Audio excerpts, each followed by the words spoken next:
Hey everyone, Ivy Gaming here, and today we're playing Raid Shadow Legends, and well, it's a 2 times Ancients event, and I'm gonna play on my free-to-play account here, guys. We are gonna pull shards. I always pull during 2 times Ancients and 2 times Voids on my free-to-play, regardless of what else is happening.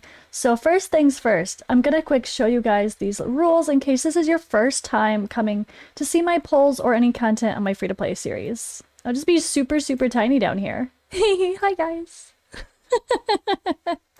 Oh my god, bit tiny Ivy. I look like a bug. Okay. But yeah, my challenge account I've been going on for, well, I guess let's see. How long has it been going on for? I'll look at right afterward. But this has been tough, and I've made this tough on purpose because I knew that Deliana was coming as a login champion before this started, so I didn't want to have anyone like Deliana be able to just blast through content and kind of cheat the whole point of this. Same thing, Ultimate Death Knight goes in my vault, which is really depressing, but it is what it is. But I want to be able to use epics and uncommons only, and I want to be forced to actually build uncommon champions. But the one thing I really, really need on my main account here is honestly a decreased defense champion with an AoE. That's really, if I had that one champion, this decreased defense champion with an AoE, I would hardly care if I didn't get any other epics to use, honestly. At least for sake of, like, main grinding of dungeons and clan boss. I want to be forced to use those other champions. That's the whole point. I want to be forced to use uncommons. But man, it's been hard without a decreased defense champion with an AoE. It's been really hard. So that's been my biggest wish on this account for a long time. So let's see, what day are we on? We are on day 108. So this is pretty slow progress, honestly. I know plenty of people who push 90 days in, they're blasting through doing Nightmare, Ultra Nightmare Clan Boss, and just getting Arbiter not too long after this point where I'm at, but I'm not there yet. This has been a little bit slow. I totally messed up this Void thing too, so I have to wait until the weekend. Superior potions from Void Keep. I'm actually really bad. I knew I could complete some of this other stuff, and there was a Fire Knight tournament coming up with the fragment event, but well, okay, so because I knew that was coming up, I was like, oh, let me hurry up and do this, and then I'll blast through. I actually used gems to open this, like, a few days ago, maybe 3, 4, 5 days ago. Maybe I think it was like Monday I opened it because Sunday was when it was open, and I just missed it, and I was super frustrated, and I didn't want to wait a whole nother week. And then here I am. I'm recording this on a Friday, posting it on a Saturday. And yeah, one more day until this is open. I wasted gems to open a keep that I didn't even end up working on. So that's where this account's at. I am going to do some, before we get into shard pulls, guys, I do want to try to always update you on my free-to-play series, because I haven't been doing specific videos about my progression, so I kind of do that when I do these shard pull videos. So there might be more rambling than with other shard pulls, on purpose. Sorry, my dog's making weird noises. Are you okay, Maya? Anyway, where are we? We're almost to the book, and then we got to go through the last section for Arbiter. Whew. But we're doing pretty good here. We've got a lot of this covered. I just have to fuse Relic Keeper. So oddly enough, I don't think I've really prepped for that. Oops. Oh, I'm still missing him. But luckily we can get him from campaign. That's super funny. I'm still missing him. But yeah, I'll have to level up these characters just for this purpose, unfortunately. But you know how it goes. It is what it is. But we'll get that done. That'll be easy. It is a champion training event, so I might, with that in mind, knowing I have to fuse Relic Keeper soon, maybe I will actually pull those rares out of the vault and level them up as well. We'll see. I'm not going to gear them. I can't use rares on this account, so that is an issue. Also, I should know, here with the Fragment event, I am going for the fusion still, and I will be able to get him as long as I can grind out today's events. So I have not finished Dungeon Divers or Champion Training yet.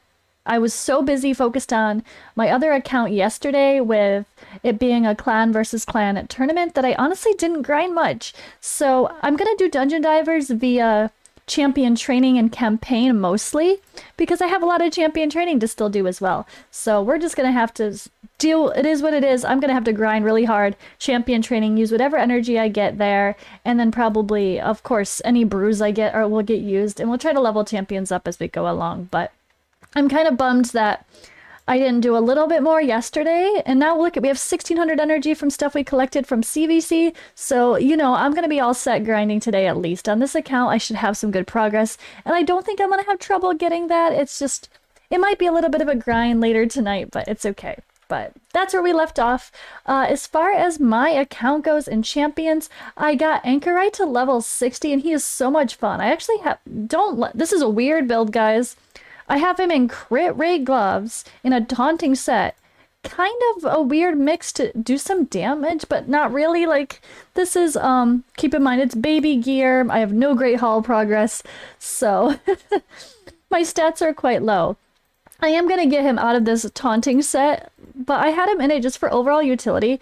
I've been using him grinding dungeons, and it's amazing how often, like, this actually comes in handy. And even though he's, like, attack-based, but I have him in a HP chest for survivability, even just having some crit rate on him is really coming in handy, and he's actually helping clear waves really well as well. So, and it doesn't hurt in arena. He's definitely helping, and I'm actually using him in arena too, so it's kind of funny, but it's a weird mixture, but sometimes you just gotta work with what you got on your account. Once I get the new Shadowkin, I'll probably use him as my arena nuker, because he's got the best multipliers of everything, and I'll probably put some of this instinct gear like I've got on Dark Aethel. That will probably go on him. But I've been trying to focus some of my clan boss people so I could push. I started doing brutal clan boss a little bit, finally, but we're not quite there, and we're definitely not speed tuned, so I have a long way to go before this is perfect. It's a slow grind when I'm working with this core group of epics here, as well as a few other uncommons like Satyr. But everyone else is kind of barely used. I mean, I use him for the AoE, A1 as well. I do want to get her going. She's amazing. But we'll get there eventually, and I did already get my first dupes if you missed that. So that's kind of where I'm at, and it is a 2x shard pull event here for ancient shards, and there's a guarantee. Of course, I don't have enough to get the guarantee, but that's not a concern on this account anyway. I can't really use a legendary if I get him. I do have some legendaries sitting in the vault right now that I've pulled. I don't want to get a legendary. That's not what I want. We want to get just epics. So I'm excited, and I'm going to see what we can get here. Hopefully, finally, an AoE decreased defense champion. Everything else, literally don't care. Give me the best epic in the game besides that, like Seer. Don't care. That's cheat code. I just want AoE decreased defense. I'm going to get to it here. I'm going to pulse these singles. I was going to try to get 2 more shards, but I didn't want to go out of my way going crazy, wait to get shards. By the way, guys, so like I said, ooh, epic! Epic! Hey, a new epic for my account. I'll continue my statement in a second. Let's see what we got for Pestilus, and if he's someone I'll be able to use. So a leech on the A1 is awesome for clan boss, but I don't know the rest of his kit is good for clan boss. Let's see. HP burn and heals allies by, okay. Yeah, that's not too bad, although I don't know who I would replace. Yeah, I don't really think I can replace him on my clan boss team. Increase accuracy and increase crit damage buff on all allies for 2 turns. This is quite helpful at for a low level account, especially like mine that is grinding pretty slowly and not being good about grinding for gear. Getting decent accuracy to actually land my debuffs in all the dungeons and stuff is not that easy so far. I don't have the best gear. So this is probably going to come in handy, and I'll definitely be able to use this champion, at least for Faction Wars. Again, this is going to be really helpful for the other players. And then, okay, Doom Tower, it's fine. But healing all allies with an HP burn placing, I do like that combination. Not really sure where I will end up, I mean, if that's really going to help much, but for sake of Night Rev, it will at least give me some extra healing in that faction when I start grinding Faction Wars a little bit better there. My Night Rev is pretty sad right now. I've got Pitiless 1, and you guys know I pulled Deathless too, right? You remember Deathless and Pitiless in the same 10 pull, or the same shard pull session? I fed Deathless, not ashamed. I know you should never feed epics. I tell people that all the time, but because this account is so specific, and it's a challenge account, I really kind of want to stock it up the best way I can, and sometimes just getting one more champion to level 50 or 60 is worth it. I fed Yaga and Pestilus. Ugh, guys, I'm sorry. I don't know that I feel bad about that. All right, we're gonna keep rolling though. But yeah, I was mentioning that I am actually doing right now. If you're watching this video, I am live on Twitch right now. Probably, if it's Saturday or if it's early Sunday, I'm probably still live on Twitch.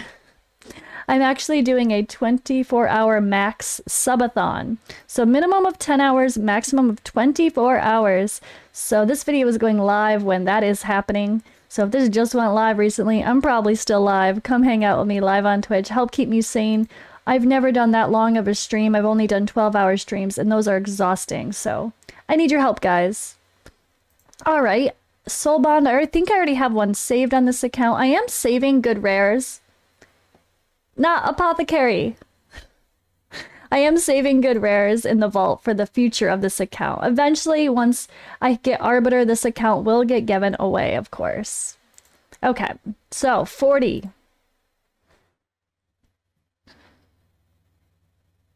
Oh boy, come on, come on. Epic, epic! Ooh! Hello! I'm not mad at either one of those. I know one of them we get given, but I'm not mad at that at all. Yay! Carlinia is one of the champions I wanted most when that fragment event came out for the fusion. HP burn on her A1, AoE decrease attack, cannot be resisted if the target's under HP burn, which is annoying. I hate when they do these weird combinations of things that can't be resisted along with another skill that requires accuracy. In a perfect world, if they're going to throw on these can't be resisted things, just make the whole thing so the champion doesn't need accuracy. That's one of my pet peeves. Whenever there's anything cannot be resisted, but then this other skill needs accuracy, so you still need to build them with accuracy.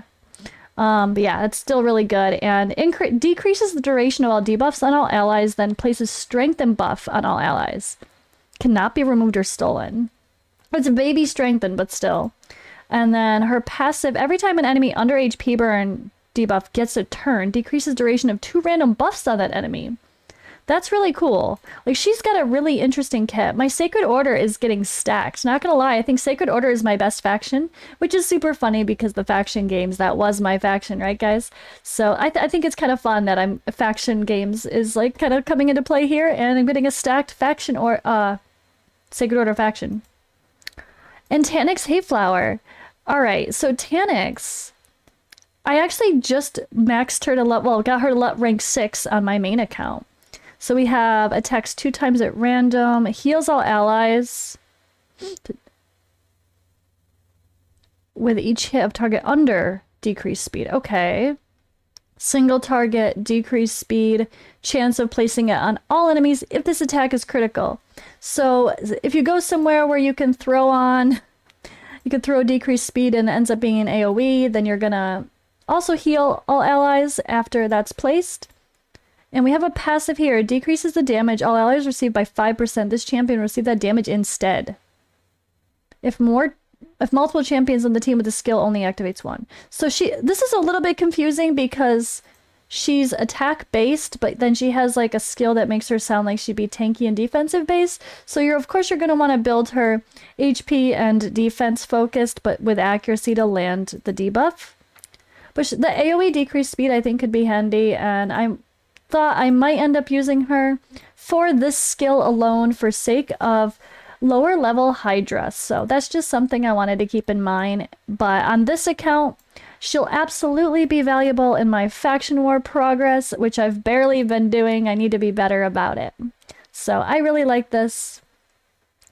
And yeah, sorry guys, on this, not sorry. Whenever I'm doing my free-to-play shard pulls, every pull is so much more important and different in impact on my account compared to the mains. So I really like to take the time and spotlight and then talk about how I'm going to use them on this weird challenge account that I'm not using all these rares on. Speaking of rares, guys, Pounder.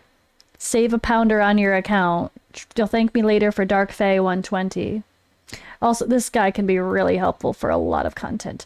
And he's part of some endgame clan boss teams, so Not a bad little tempo there. All right, let's keep going. Please. Oh, here we go. Romero. I don't know that I'm that excited about that. Yalagirna. Okay, I'm just going to have the whole fusion from Lanatharil.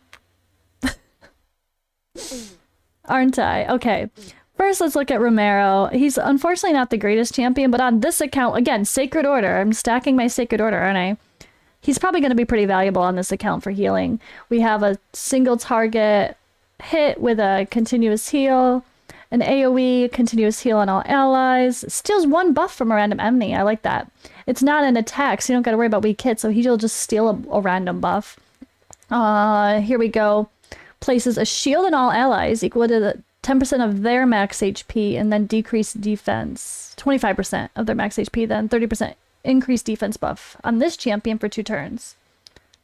So that's going to be some good help as well. And then AoE attacks all enemies 3 times, only when Juliana is on the same team. So Juliana is an epic, so if I get her, I'll be able to pair them at least. But he's kind of underwhelming as far as most people are concerned with epics go.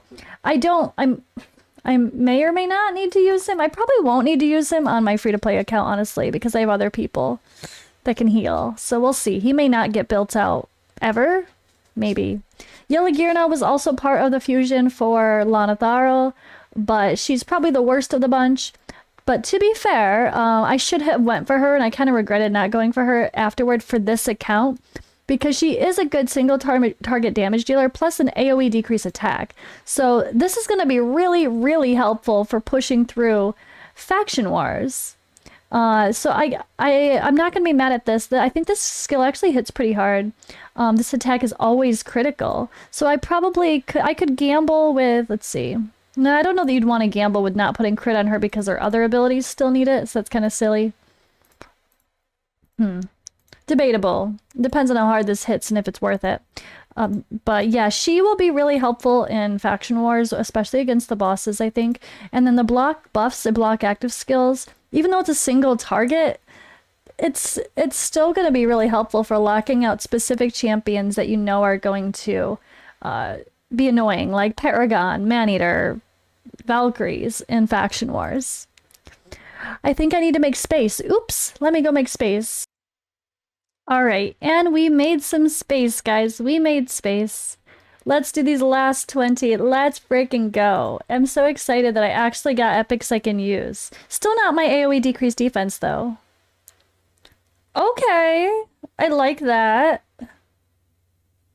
I'm not mad at that at all either. So let's take a look. Jurojin, I don't remember his kit well. A1 decrease attack, solid. Please tell me this is a good clan boss champion. This might get interesting. We have a shield on himself. And then places provoke. Oh, I was hoping this was decreased defense. And I was like, ooh, clan boss, decreased attack and decreased defense in the same skill. Alright, attacks when enemy will ignore 25% of defense, will also ignore unkillable and block damage buffs. So ignoring defense is going to be really helpful for the new Iron Twins coming out. So he might end up being someone I have to use for that. Oh god, I forgot about Iron Twins. Oh my god. That's a whole nother level. Alright, we'll receive 25% less damage for enemy attacks when his champion's HP drops below 50%. Okay, so he's meh. He's not the most exciting, but I think if this attack hits decently, and I can eventually build him up, but he might be really helpful for Iron Twins for doing damage for me as Spirit Affinity, or against the Force Affinity one as well. And Birangiri is awesome, so this is a solid pull. Provoke on the A1. AoE stun, that's so good. Crowd control AoE stun, it goes up to 60% chance on a 3-turn cooldown, 1-turn stun, but it's still really helpful, especially in things like Faction Wars, Doom Tower, and maybe I'll use him as a force hitter for some of my dungeons when I'm going against magic. But let's see here. Places strengthen as well, so that's so good. Strengthen and shield on all allies. So we have another good form of support. And then heals his champion whenever an ally or enemy dies. And then we've got a resist in all battles. That might come in handy. I think that's my first resistance in all battles aura. That's one thing I actually forgot to know is like, I don't have a lot of, auras. I don't have a lot of like in all battles auras. So this is going to come in handy. All right, we have one more pull. This is like the only time, guys, you will be seeing someone do shard pulls and they hope they don't get a legendary. And we just want another epic. Come on, more epics, more epics. Yes. Ooh, meh. Meh. Be careful what you wish for. Okay, this was good. No legendaries. That's okay. But, I mean, for Faction Wars, his passive healing is quite nice. Whenever this champion is attacked, heals all allies except this champion by 20% of the damage received. This is going to be really helpful. That was a faction, when he came out, this was a faction that really lacked healing and survivability and reviving. So there was no Rector Drath. Doom Priest and honestly, Doom Priest and Sinacia were kind of the answers for healing in this faction. It was really interesting. So when he came out, I was like, oh, I'll use him for Faction Wars. But then I was able to do it with only Doom Priest as the healer. But let's see, A1, single attack, continuous heal if it's critical, and A2, AoE provoke. Okay. I don't hate that. Lots of provoking champs I got today. Defiled Sinner, let's see. Decreased defense, A1. Man. Single target attack. Then attacks all enemies, inflicting damage equal to 50% of this champion's max XP if the first hit kills an enemy. So he can be a good cleanup hitter. You attack someone in a wave or trying to progress through Doom Tower or something that's almost dead, and then he smashes the rest of everyone after he kills someone. I like that. AoE, no, an AoE A3. Okay. Stacks up to 100% for a damage increase by 10% for each enemy alive. Okay. So an AoE, another AoE Force champion isn't bad, and I don't think I have much going on for my Undead Horde yet, so for me, a lot of these champions, just getting people that are going to be good for Faction Wars is still important because I have not been doing good at progressing in Faction Wars. So even if I can just get some level 40s with some low gear, it's going to be better than nothing. And we got Adriel, single target decrease accuracy, man, AoE heal, and then reflect damage. Oh, heal and reflect damage. And then an AoE decrease attack. Why don't we use her in Hydra? I mean, the A1 decrease accuracy. She might be a little bit of a hidden gem for Hydra, guys, as an epic here. AoE decrease attack. 100% chance to land it if the attack is critical. Heal, reflect damage. That sounds great for Hydra as well. And a decrease accuracy. That's so helpful. I think she might be a little bit of an underdog. A bit underrated maybe for Hydra. She's someone I might have to try out. But that's kind of what's fun about this, guys. How many times do we pull shards for people or our own accounts and we're just like ignoring the crappy epics that no one talks about? But then because of this account, I actually have to take the time, analyze stuff, and maybe I accidentally find some great champions for my main account that I didn't even think about because I'm so used to just ignoring them all the time, you know? Not so bad. I'm excited. That was a really good shard pull, and I actually got to get up here to level 6, and so we may get some extra rewards. I got an epic book. I got a chicken. Not too concerned about the legendary books, but I'm almost there, so I will pull some mystery shards to make sure we get a legendary book. But what I'm gonna do, guys, is all right. You're watching this video on Saturday during my subathon live on Twitch. If I get any other ancient shards, which I'm hoping I will also pull those live on Twitch, and then I'll be also pulling shards for other people that are part of my free-to-play challenge here, the Epics and Uncommon Only challenge. I'm pulling shards for a few other people for that, plus doing a lot of other standard shard pulls for the 2x Ancients event. So stay tuned for lots more shard pulls, and I will be sure to include mine as part of those. But thank you guys for watching. Hope you enjoyed this more in-depth look into my free-to-play, and hey, we got some good progress today. Still no AoE decreased defense though. What the hell, man? What the hell?